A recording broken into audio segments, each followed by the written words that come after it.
কলকাতার বিচার ভবনে দুটি এনআইএর স্পেশাল কোর্টের উদ্বোধন হলো আজ। উদ্বোধনী অনুষ্ঠানে উপস্থিত ছিলেন কলকাতা হাইকোর্টের ভারপ্রাপ্ত প্রধান বিচারপতি তপব্রত চক্রবর্তী এবং রাজ্যের আইন প্রতিমন্ত্রী বিরাজ বিশ্বাস।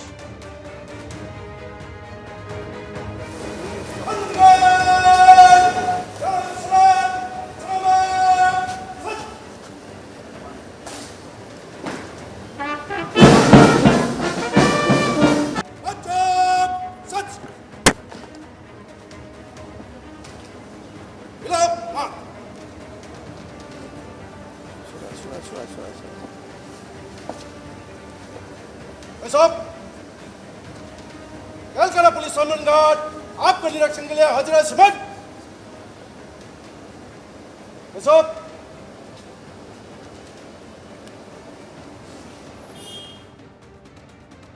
ফলে বুঝতে পারছেন মুর্শিদাবাদ জেলার এই তিনজন সাংসদের গড় হাজিরা নিয়ে রাজনীতির অলিন্দে এখন জোর চর্চা চলছে। এরই মধ্যে কুণাল ঘোষ বলছেন কে গেছেন কে যাননি তা ভেবে লাভ নেই, আমরা শুধু এটুকু জানি যে অন্তত 6 জন সাংসদ আর ওদের দিকে নেই। তিনজন হয়তো মিটিংয়ে যাননি, আরও দু একজন যাননি, কে বোধহয় শুটিংয়ে, কেউ বোধহয় অমুক, এরকম সব কী সব শুনেছি। তো কে কি এক্সকিউজ দিচ্ছেন তো বলতে পারবো না। আমি এইটুকু বলছি 6-এর বেশি সাংসদ ওদের সঙ্গে নেই, এখন একটা জাঁতাকলে পড়ে গেছেন। তার কারণ তারাও বুঝতে পারছেন তাদের এলাকায় তো ভোট চেয়েছেন, মোদি হটাও দেশ বাঁচাও বলে ভোট চেয়েছেন। বিজেপি বিরোধী ভোটাররা মমতা বন্দ্যোপাধ্যায়ের প্রার্থী বলে তাদের ভোট দিয়েছেন। ফলে এখন তাদের তো এলাকার মানুষের কাছে বিশ্বাসযোগ্যতা চলে গেছে।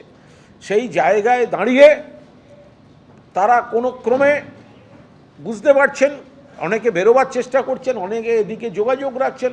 কটা দিন যাক না, আপনারা দেখুন না, এমপিশিপ চলে যাওয়ার জায়গায় আছে। স্পিকার যদি অন্যায়ভাবে এদের প্রোটেকশন দিতে চায়, কেস আবার সুপ্রিম কোর্টে যাবে।